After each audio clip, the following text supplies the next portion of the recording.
Reading in Isaiah chapter 2, verse 17, this is the verse we read, "And the haughtiness of man shall be humbled, and the lofty pride of men shall be brought low. And the Lord alone will be exalted in that day." Isaiah speaks of a glorious day, a day when the Lord shall defeat the quintessential sin in our lives once and for all. What is the quintessential sin? It is pride. From the time of Satan's rebellion, the fall of Adam and Eve, until today, pride has been the underpinning of all sin and rebellion against God. Consider the gravity of this sin. Satan's temptation of Eve was that she could have the knowledge of God and be like God. Adam partook as well in rebellion to the direct command of God, which has its roots in pride. Man's refusal to submit to the supreme authority of God clearly is an issue of pride. Thus, all disobedience to God and the Holy Scriptures is rooted in pride. Pride has influenced every natural person born throughout human history. It produces the most heinous of sins. Pride manifests itself in covetousness, jealousy, greed, strife, division, and so on. Pride shackles people from progressing in their journey with God towards Christ-likeness. Pride hinders our productivity in life and in our service for the Lord.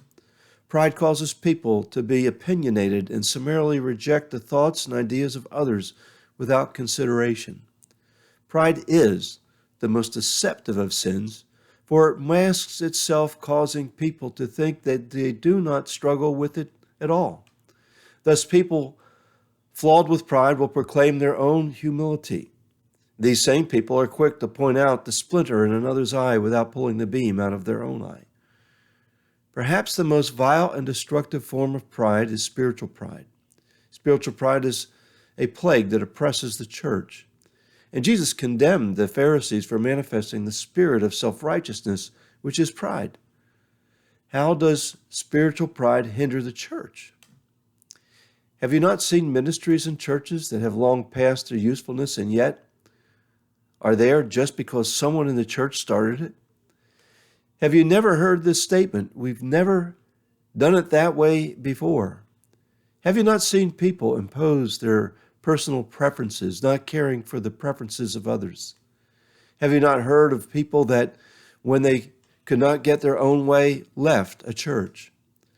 In this age, we will constantly struggle with the most basic of sins. Our greatest fault is to downplay or to overlook the fact that every person, whether non-believer, Christian, church leader, or pastor, struggles with pride. It is not until we admit that we struggle with pride that we will be alert to the devil's evil schemes aimed at hindering us in life and in ministry. And once we are alert to the subtle ways pride weaves its way into our lives and in our churches, we can combat this in the spiritual plane. Victory is possible over it, for Christ defeated pride for us. Yes, I do look to the day of which Isaiah speaks, a day when we will no longer have to fight pride. In that day, we will exalt Christ alone. We will no longer exalt ourselves or others. However, until that glorious day, we must stay alert and fight this sin of pride, resisting it by God's grace. Isaiah concludes with this same thought when he says this, Isaiah chapter 2, verse 22, "Stop regarding man in whose nostrils is breath, for of what account is he? Let us not exalt ourselves, but rather he who gave us life." Fight the problem of spiritual pride.